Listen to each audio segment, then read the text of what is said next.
The DA in the Western Cape launched its provincial manifesto in Paarl with 7 pledges.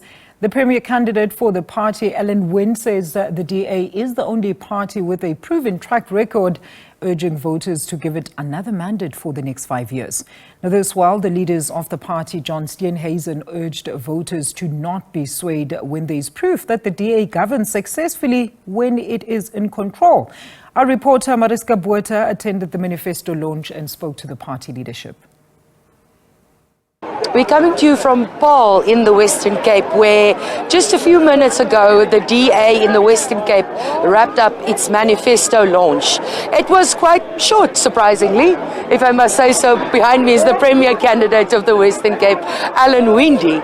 And let's get straight into it and start speaking to him about it. Mr. Winde, you're of course the premier candidate, and you launched your manifesto, and as I said, it was short and sweet, for lack of a better phrase.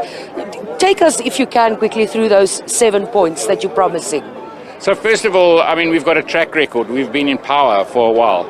And so you've got to talk about your track record. I keep on saying we're the only party with a track record.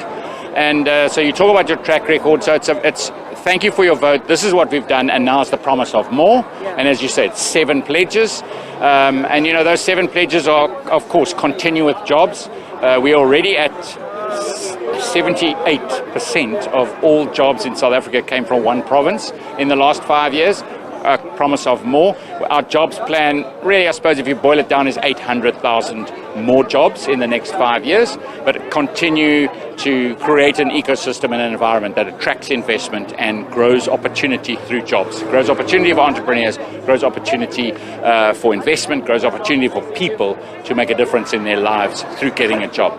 Of course, we will continue with our safety program. Provinces don't have the policing mandate, but as I've said before, I'll fight for that. But in the meantime, we'll continue with our LEAP officer program, with our K9 units, with force multiplier adding to policing in the province. And at the same time, we've now started the violence prevention unit, because that's the longer term plan of how we actually prevent violence into the future. And it's complex, but it's 1,000 days of a child's life. It's how we get young boys off the street into positive activities instead of going to gangs. It's a big program of long time change. Energy, we want to be the first province that's load shedding free in South Africa. We already have a plan. We'll be continuing with that plan, 5,700 megawatts. We use 4,000 at the moment, but 5,700 megawatts is our plan to bring it in. There's already 2,000 of those megawatts in a pipeline through more than 100 companies who've shown interest in developing tenders, busy closing in a number of our municipalities as we land those megawatts. Because that's critical. You can't grow an economy, you can't have dignity in your life if you forever trying to light candles or find a way to keep your lights on in your business and you are failing. So it's critical that we get the energy right. Then devolution of power. So where power is not solving a problem or not helping our citizens, we've got to be frank. We can't just blame someone else. We want that power then. And if we can show we can do the thing, if we can police better, which we're showing through LEAP, if we can produce better run railway systems or better harbour systems, we want that power in the province. So we will continue with that. So that's the next pledge. Then, of course, our main mandate is education and health as a constitutional mandate for a province. So we will continue with our innovations on building schools faster than ever before, on bringing technology and innovation into healthcare, making sure that while we are under pressure with 150,000 people come to this province, they vote with their feet every single year. So we're under pressure from that point of view. We will continue making sure that we're responding to it with what we've got, fight for more money, but at the same time become much more innovative in delivering healthcare and in delivering education. And then, of course, we will continue as a province with innovation, with good governance, and with putting citizens first, not politicians first. In our province, the citizens must come first. We must be citizen obsessed. That's why we do what we do. Surely as a politician, if you put up your hand, you must be wanting to be a servant of the people. And that's what we want to do in this province. We want to keep on with our vision, showing what we've done with it, and we're going to go and give you a whole lot more. And now we're going to chat just briefly to the leader of the Democratic Alliance, John Steenhuisen. Good morning, Mr. Steenhuisen. Afternoon, rather. Yes. Great to be with the viewers on this wonderful day. Thank you very much. Well, I'm not going to call it anything other than fear-mongering. Because you said inside, people must be wary of where they cast their ballots. It's not fear-mongering. Let me be clear about that. There's a big difference between fear-mongering based on things that are not true and warning people about the consequences of what happens where we've already seen those consequences at play here.